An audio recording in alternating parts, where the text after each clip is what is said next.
जल चंदन आदि चढ़ाते हैं, लेकिन भगवान हमें नहीं देते। जैन धर्म में और हिंदू धर्म में यही भेद हो गया है और कुछ नहीं।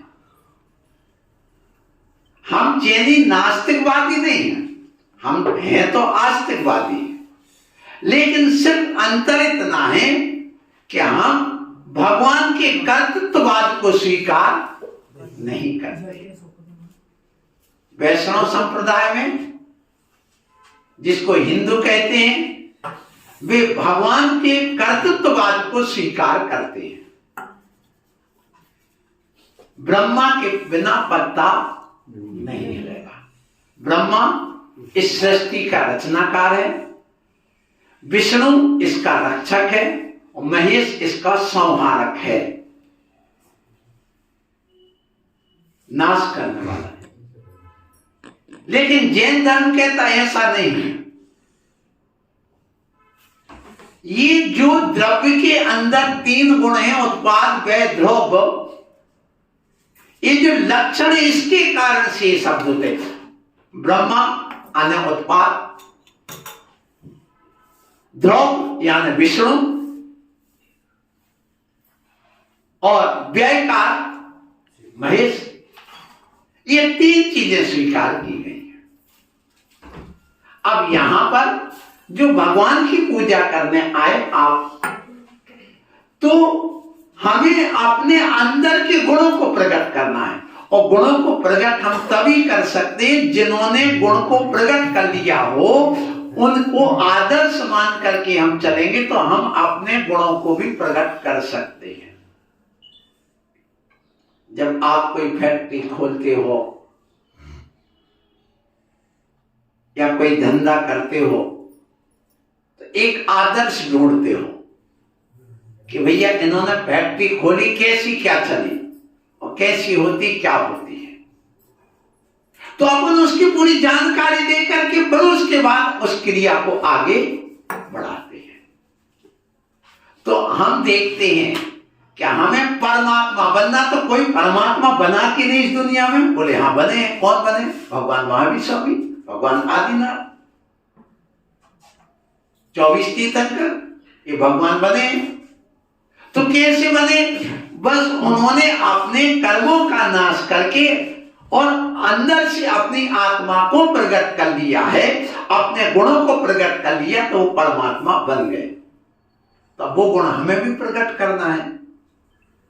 तो भगवान ने जो गुण प्रकट किए उनकी प्रतिमा रख करके उनके सामने उन्हीं द्रव्यों को चढ़ाया जाता है जो द्रव्य उन्होंने प्रकट कर लिया, और हमें प्रकट करना, उनके प्रतीक स्वरूप कोई वस्तु समर्पित की जाती है। उसी का नाम है अष्ट द्रव्य से पूजा। आपको समझ में आ रहा? आप देखो, सबसे पहले हम जल लाए। जल ही क्यों लाए? इसलिए लाए हैं कि सुन लो, जल आध्यात्मिक दृष्टि से हम जो चढ़ाते हैं वो जन्म, जरा और मृत्यु के विनाशन हेतु चढ़ाते हैं। इसलिए क्या बोलते हैं? ओम ह्रीम देव शास्त्र गुरुभ्यो नमः, जन्म जरा मृत्यु विनाशनाय जन्म निर्वापति। ये हमारा आध्यात्मिक उद्देश्य हो गया जल चढ़ाने का। इसलिए कि देखो भगवान ने जन्म, जरा और मृत्यु तीनों को जीत लिया। अब जिसने अरहंत अवस्था को प्राप्त कर लिया हो, अब उसका बुढ़ापा नहीं होता। अरहंत अवस्था के बाद तरुण अवस्था आ जाती है सभी की। अरहंत अवस्था आने के बाद कोई रोग, शोक, भय आदि 18 दोष नहीं रह जाते। तो ये निर्दोष हो गए तीर्थंकर हमारे, और जल हमारे दोषों को धोता, हमारी जो दोष विकार आया है उनको धो देता। इसलिए जो भी हमारे अंदर मन आदि दोष आए हैं वो धो जाते, तो जल से धोए जाते, और भगवान ने अपने परिणामों से धो लिए। इसलिए हम जल लेकर के आए भगवान कि आपने जैसे दोषों को धो लिया है वैसे हमारे भी दोष समाप्त हो जाए, इसलिए हम क्या लाए हैं? प्रतीक के स्वरूप में जल लेकर के आए हैं। फिर बात आती है कि जल स्वच्छ होता है, जल स्वच्छ होता है। अब देखिए, भगवान का भी परम औदारिक शरीर हो जाने से स्वच्छ हो गया। अब उनके अंदर निगोदीय जीव नहीं रह गए। अनंत भगवान के अंदर ये वायरस बैक्टीरिया कुछ नहीं रह जाती, कीटाणु सब निकल जाते हैं, शुद्ध हो जाता उनका शरीर। जैसे अपने शरीर में जो धातु है, अपने शरीर में जो मांस आदि पिंड भरा हुआ है, इसमें जो टिश्यू नष्ट होते हैं, अपन भोजन क्यों करते हैं? क्यों करते हैं? कि हम जो चलते हैं, बोलते हैं, उठते हैं, बैठते, तो हमारी मांस की जो कोशिकाएं नष्ट होती हैं, ब्लड सेल्स नष्ट होते हैं, और हमारे ये जो शरीर में जो कोशिकाएं बनी हुई हैं वे नष्ट होती हैं। तो उनकी क्षति पूर्ति के लिए हम भोजन करते हैं।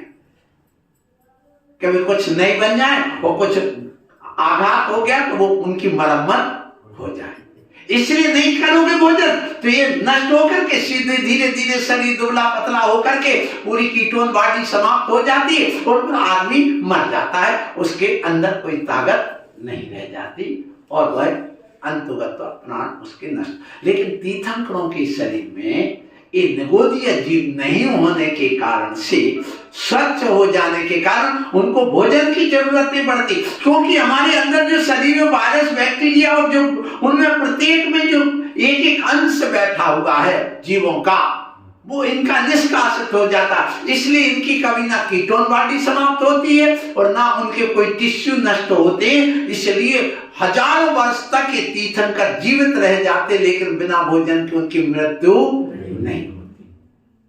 वो यही कारण है। समझ में तो आ रहा कि नहीं?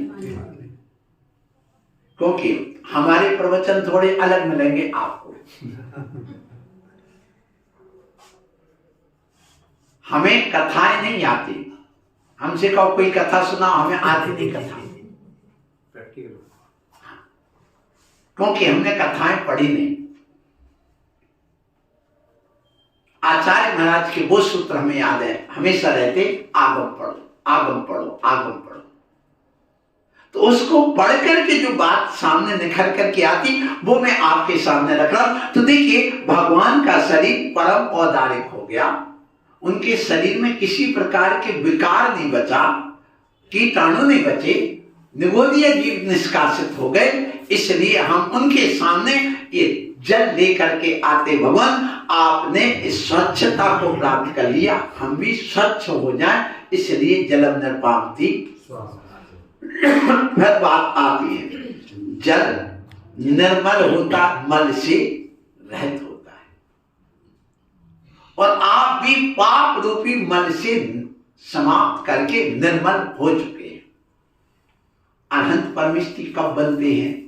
जब चार घातीय कर्म का नाश कर देते हैं, और चार घातीय कर्म पाप कर्म है और अघातीय कर्म पुण्य कर्म है। इसलिए भगवान पहले पाप कर्म को धोते हैं, बाद में अरहंत बनते हैं। हमें भी पहले पाप कर्म को धोना पड़ता है, बाद में ही हम पुण्य कर्म को इकट्ठा करके अरहंत अवस्था प्राप्त करते हैं। पुण्य फला अरहंता, पुण्य के फल से अरहंत अवस्था प्राप्त होती है। तो हमें कौन सी अवस्था प्राप्त करना है? अरहंत अवस्था। वो किससे होगी? पाप कर्म के क्षय से और पुण्य के आश्रय से। सबसे ज्यादा पुण्य का आश्रय अरहंत परमिष्टि करते हैं, शुद्ध पुण्य का आश्रय। इतना पुण्य आश्रय होता है दुनिया में किसी का और हो ही नहीं सकता। सर्वश्रेष्ठ पुण्य का आश्रय तीर्थंकर अवस्था में तीर्थंकर भगवान अरहंत अवस्था में करते हैं। इसलिए भगवान, हमारे जो 9 मल द्वार हैं इनसे मल बह रहा है, और हमने पाप अरातिर धर्मों, इस जीव का यदि शत्रु है तो है पाप, यदि मल है तो है पाप। पाप को मल कहा, तो उस पाप रूपी मल को धोना है, और उसको आपने धो दिया, इसलिए ये जल भी हमारे शरीर के मल को धोता है। आपने आत्मा के मल को धोया है, इसलिए हे भगवान हम प्रतीक स्वरूप कि जैसे ये शरीर का मल धो रहा है, आपने अपने मन के मल को धो दिया, अपने आत्मा के मल को धो दिया, मैं भी धो दूं और साफ कर लूं। जैसे शरीर को साफ किया, मैं अपनी आत्मा को भी साफ करूं, इसलिए एक प्रतीक के रूप में जल लेकर के आया। फिर बात आती है, इस जल में मुख दिखता है। यदि जल भर दो किसी बर्तन में और मुंह देखो तो दिख जाएगा। कब दिखेगा? जब उसमें रंग भी ना हो और तरंग भी ना हो। रंग और तरंग होगी तो मुख दिखाई नहीं देगा, बिल्कुल शांत हो। तो आप देखिए अपने अंदर भी रंग और तरंग समाप्त होना चाहिए। तो रंग क्या है? कसाय रंग है और योग तरंग है।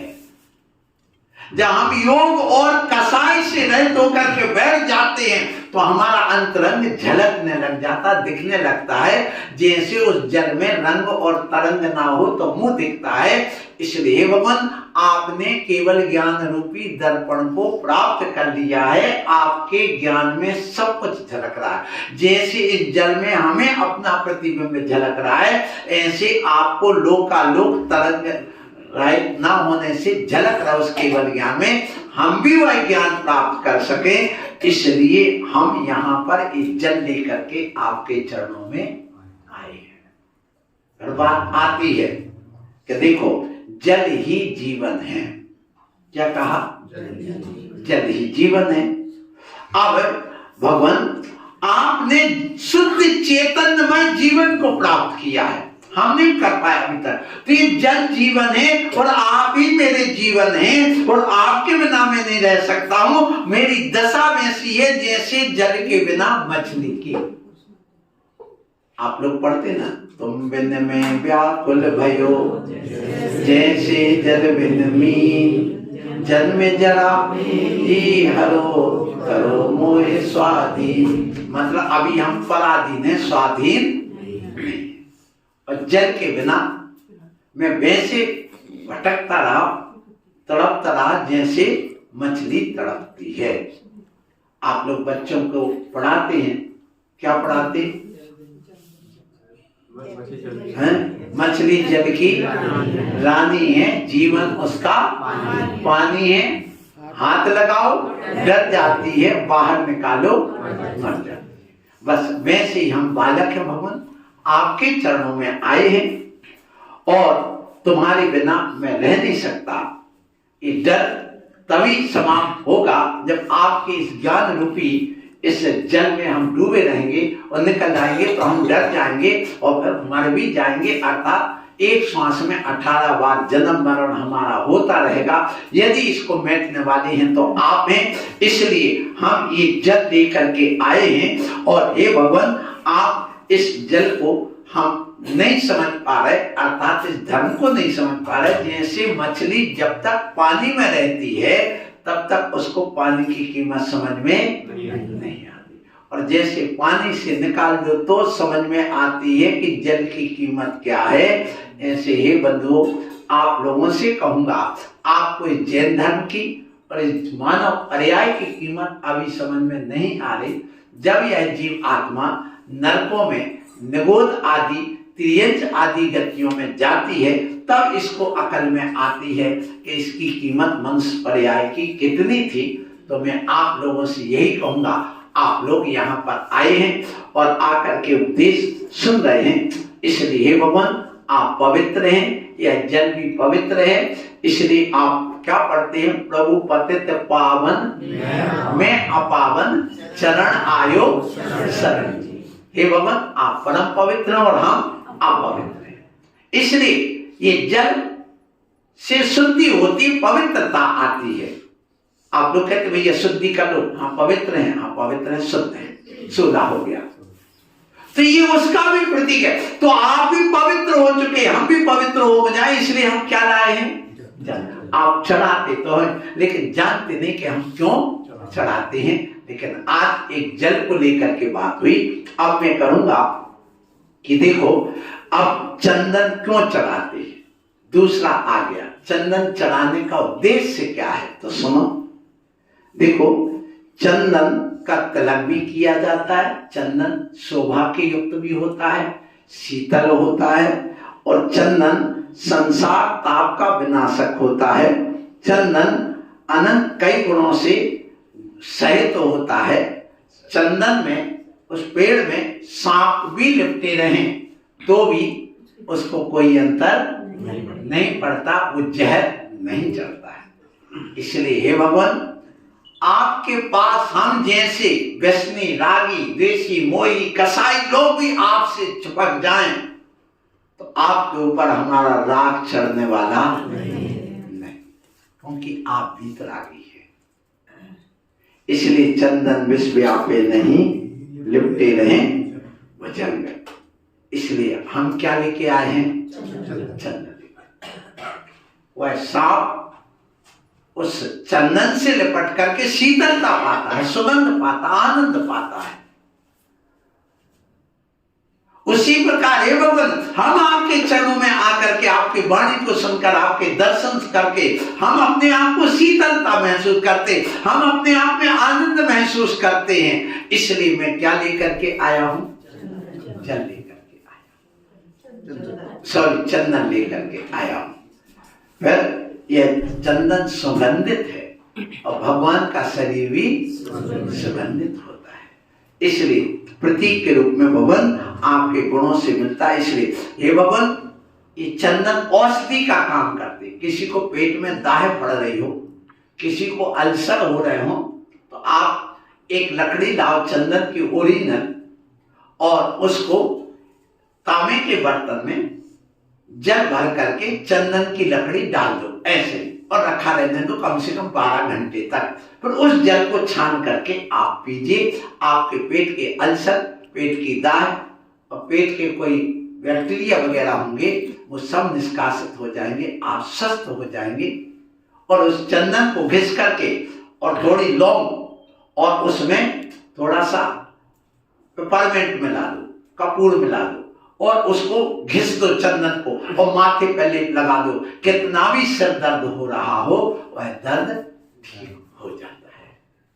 इसलिए यह चंदन औषधि का काम करता। और हे भगवान, आपकी वाणी भी औषधि का काम करती है। आचार्य कुंद कुंद स्वामी ने लिखा, जिन बयन मुंह सह मिड़म। हे भगवान, आपके वचन हम संसारी प्राणियों के लिए जन्म जरा मृत्यु रोग को नाश करने वाले, संसार रूपी ताप को नाश करने वाले ये औषधि का काम करते हैं। इसलिए मैं क्या लेके आया हूं, चंदन लेकर के आया हूं आपके चरणों में चढ़ाने के लिए।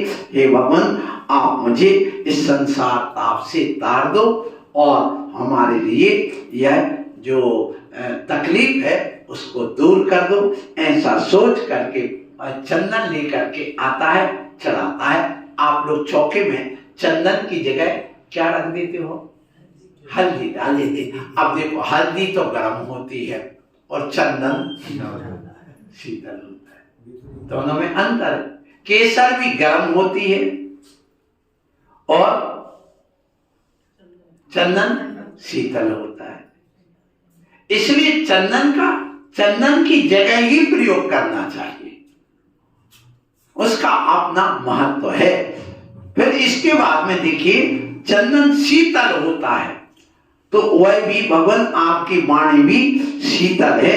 ये भगवान, ये चंदन का तिलक किया जाता है, और चंदन का तिलक करने से क्या होता है कि भगवान आप भी तिलक स्वरूप हैं, तीनों लोगों के तिलक स्वरूप ऊपर सिद्धालय में जाके विराजमान है, और यहाँ पर भी बैठे तो यहाँ भी ऊंचे तिलक स्वरूप बैठे हैं। इसलिए हम भी इन तीनों लोगों के ऊपर सिद्धालय में जाकर के अपने आत्म स्वरूप को प्राप्त करके हम भी तिलक स्वरूप बने।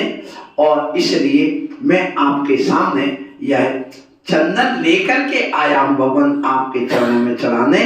और हमारा उद्देश्य यह है कि देखो, जो संसार ताप है वह नष्ट हो जाए। इसलिए जब चंदन चढ़ाते हैं तो चंदन की पूजा नहीं कर रहे, न पत्थर की पूजा कर रहे, इन दोनों का सहारा लेकर के गुणों की पूजा की जा रही है। इसलिए अपन क्या बोलते हैं, ओम ह्रीं श्री देव शास्त्र गुरुभ्यो नमः, संसार ताप विनाशनाय चंदन निर्वाति स्वाहा। इसलिए